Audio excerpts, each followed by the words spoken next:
Bonjour, bienvenue dans Instant Stress. Aujourd'hui, nous allons nous intéresser au cancer du sein. Alors, dans un précédent Instant Stress, j'avais abordé les cancers en général. Aujourd'hui, j'aborde spécifiquement le cancer du sein. Alors, le cancer du sein, c'est une tumeur maligne. Ça touche un organe qui est le sein. Selon l'OMS, en 2023, on était à peu près à 2 300 000 femmes atteintes de cancer du sein et 670 000 décès. Il faut savoir que le taux de survie du cancer du sein à 5 ans, il est de 88%, ce qui signifie que, en gros, les traitements en marche sont assez efficaces contre le cancer du sein. Alors, il y a des causes non évitables, comme par exemple l'âge, mais il y a aussi des causes évitables. La cause évitable, vous avez le surpoids et obésité, vous avez l'alcool, vous avez le tabac, vous avez aussi, alors c'est évitable, pas évitable, vous avez les traitements hormonaux post-ménopause. Eh bien oui, les traitements hormonaux peuvent dérégler le système mammaire, donc les cellules mammaires dans le sein, dans les seins, et entraîner un cancer du sein. Alors, il faut savoir que il y a, vous connaissez Octobre Rose. Octobre Rose, c'est un mois spécifiquement dédié au cancer du sein. Il faut savoir que le cancer du sein, c'est 99% chez les femmes et 1% chez les hommes. Eh bien oui, les hommes aussi peuvent avoir des cancers du sein. Et puis, il faut savoir que le cancer du sein, c'est le cancer principal, le premier cancer chez les femmes, et c'est une grande cause de mortalité chez les femmes, c'est le cancer du sein. Il faut savoir que en France, au cancer du sein en 2023, on était à 61 000 nouveaux cas. Faut savoir que 17% des cancers du sein chez les femmes en France, par exemple, et dans le monde aussi, c'est dû à l'alcool, mais vous avez aussi 5 à 10% des cancers du sein qui sont une cause héréditaire, une cause génétique. 50% des cancers du sein arrivent entre 50 et 65 ans ou 70 ans, et puis vous avez dans ces fameux cancers non évitables, qui sont les cancers génétiques, cancer du sein génétique, vous avez le fameux triple négatif. Alors le triple négatif, il a une journée, ce triple négatif, cancer du sein triple négatif, c'est le 3 mars. Et il faut savoir que, en gros, déjà, pour les cancers du sein, on fait des dépistages génétiques pour savoir s'il y a certaines mutations dans des gènes spécifiquement associés au cancer du sein. Et puis, vous avez le triple négatif. C'est quoi le triple négatif? Le triple négatif, c'est quand, dans un cancer du sein, il manque 3 marqueurs importants pour le développement du sein. Alors, ces marqueurs importants, c'est ce qu'on appelle des récepteurs. Les récepteurs, dans nos cellules, c'est un peu comme des boîtes postales, c'est un peu comme des boîtes aux lettres, et qui sont spécifiquement ouvertes pour recevoir des messages. Des messages, alors le facteur, c'est le sang, en fait, le facteur, c'est le sang. Et puis, qu'est-ce qu'il porte comme message, ce facteur? Il porte des messages sous forme hormonale. Et donc, ces récepteurs réceptionnent ces messages, et ça permet d'expliquer à des cellules, d'expliquer à des tissus, à des organes comment fonctionner, comment les autres organes fonctionnent, et même de recevoir des messages du cerveau. Eh bien, ces messagers, ce sont des hormones, et les cellules mammaires dans le sein ont ce qu'on appelle des récepteurs hormonaux. Eh bien, le triple négatif, déjà, il manque 2 récepteurs hormonaux, ce qui fait qu'ils ne répondent plus aux hormones. Les seins ne répondent plus aux hormones, et ça peut être un facteur de développement des cancers du sein. Et puis, il y a un troisième récepteur qui est un récepteur qui, lui, reçoit des protéines comme messager, des protéines qui vont plutôt lui expliquer comment les cellules doivent proliférer, doivent se développer. C'est un récepteur qui s'appelle R2. Eh bien, lorsque ce récepteur AR2 manque, les cellules mammaires vont plus s'arrêter de proliférer. Elles vont proliférer beaucoup plus vite, beaucoup plus rapidement.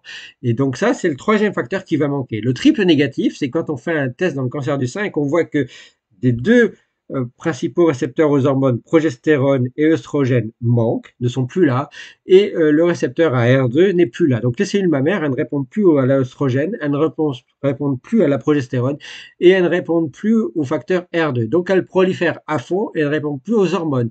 Donc les seins sont totalement déréglés, et ça provoque ce qu'on appelle un cancer du sein triple négatif. Et ça, c'est héréditaire parce que ça peut être associé à des mutations génétiques. Et évidemment, si une grand-mère a eu le cancer du sein en triple négatif, on va faire des dépistages génétiques chez la fille et puis chez les enfants, chez toutes les lignées filles. Alors, ça peut arriver chez les garçons, mais surtout chez les femmes et les filles. les grands-mères, les femmes et les filles. Il s'est transmis de génération en génération et de plus en plus jeune de génération en génération.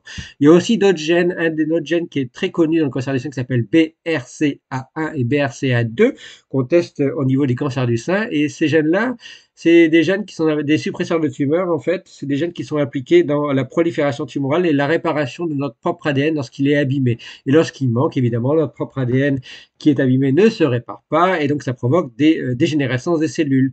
Et donc on fait aussi les dépistages BRCA1, BRCA2 qui sont une des causes héréditaires des cancers du sein. Alors, cancer du sein, dont le triple négatif. Le triple négatif, c'est le cancer du sein qui est le plus lourd à traiter puisque on ne peut pas appliquer des traitements anti-cancer à base d'hormones, on ne peut pas avoir de traitement d'hormonothérapie, puisqu'ils n'ont pas les récepteurs à l'œstrogène et à la progestérone et ils ne répondent pas aux hormones. Donc on est obligé de passer par la chirurgie, la chimiothérapie, la radiothérapie, les autres cancers du sein aussi, mais ceux-là de manière plus costaud, plus lourde. Bien entendu, les traitements marchent bien puisque à survie à 5 ans, on est à 88% de taux de survie, donc ça marche très bien. Mais par contre, que ce soit cancer du sein triple négatif ou cancer du sein en général, il y a une surveillance qui doit être faite tout au long de sa vie. Et ça, c'est aussi valable pour les autres cancers en général. On dit qu'on est en rémission d'un traitement, d'émission d'un cancer. Si le traitement a marché, c'est au bout de 10 ans. Et on fait des analyses encore sur 10 ans, puisqu'on cherche toujours à savoir s'il y a une récidive des cancers. Les cancers du sein ont un taux de récidive qui est assez important. Et puis, on cherche à savoir s'il n'y a pas des disséminations, s'il n'y a pas une migration des cellules cancéreuses avant leur traitement pour les tuer, qui peuvent aller dans différents organes, ce qu'on appelle les métastases. Et ça peut être cancer du sein, cancer des poumons et cancer de la peau. Cancer de la peau, je vous en parlerai plus tard.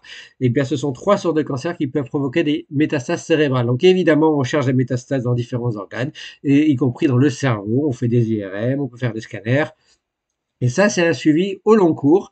Euh, faut savoir que globalement, on dit d'ailleurs que dans le monde, déjà, il y a 1 personne sur 5 qui aura un cancer et 20% des patients qui ont des cancers auront des métastases, y compris cérébrales, qui sont très compliquées à traiter, dont les métastases cérébrales, qui sont pas des glioblastomes, mais qui sont d'autres types de cancers cérébraux. Donc vous voyez, c'est très très important de faire très attention aux formes de cancer, que ce soit les mélanomes, cancer des poumons et cancer du sein. Et d'ailleurs, pour les cancers du sein, il y a des sensibilisations tous les ans, en particulier à Octobre Rose, mais ça ne doit pas être que pour le mois d'octobre, c'est tout au long de l'année. Ici, vous pouvez voir une affiche qui vous montre comment faire ce qu'on appelle la palpation. Eh bien oui, mesdames, aussi messieurs, si vous voyez quelque chose de normal, mais surtout mesdames, regardez bien votre poitrine, regardez bien vos seins et n'hésitez pas à les palper quand vous prenez votre douche ou votre bain. Il peut y avoir des grosseurs qui peuvent apparaître et ça, c'est très important. Ce sont des signaux importants qui peuvent vous indiquer et éventuellement des malformations ou des développements de cancer du sein. Et c'est important parce que vous êtes la première zone de surveillance avant ensuite d'arriver à votre médecin et ensuite de faire des tests pour voir si c'est des cancers du sein ou pas. Donc surtout, prenez ça de manière précoce et donc n'hésitez pas à vous palper régulièrement pour observer votre poitrine. C'est très important pour vous puisque je vous rappelle, le cancer du sein, c'est la première cause de cancer chez les femmes et c'est une grande cause de mortalité chez les femmes. Voilà, d'autant que après un cancer, il y a toute une étape de reconstruction. Eh bien oui, quand on a une chimiothérapie, une radiothérapie, on perd ses cheveux, c'est temporaire, c'est provisoire, mais chez les hommes, c'est moins gênant. Chez les femmes, ça se voit beaucoup plus rapidement.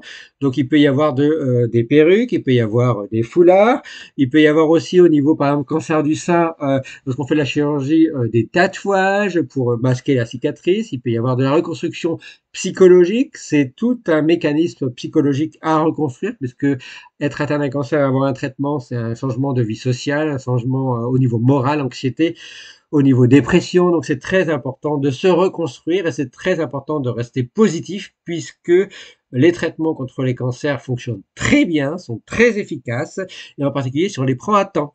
Voilà, donc mesdames, je vous dis en attendant un prochain Instant Stress et un petit peu messieurs, n'hésitez pas à palper votre poitrine et surtout faites très attention à vous. Merci à vous, ciao ciao ciao.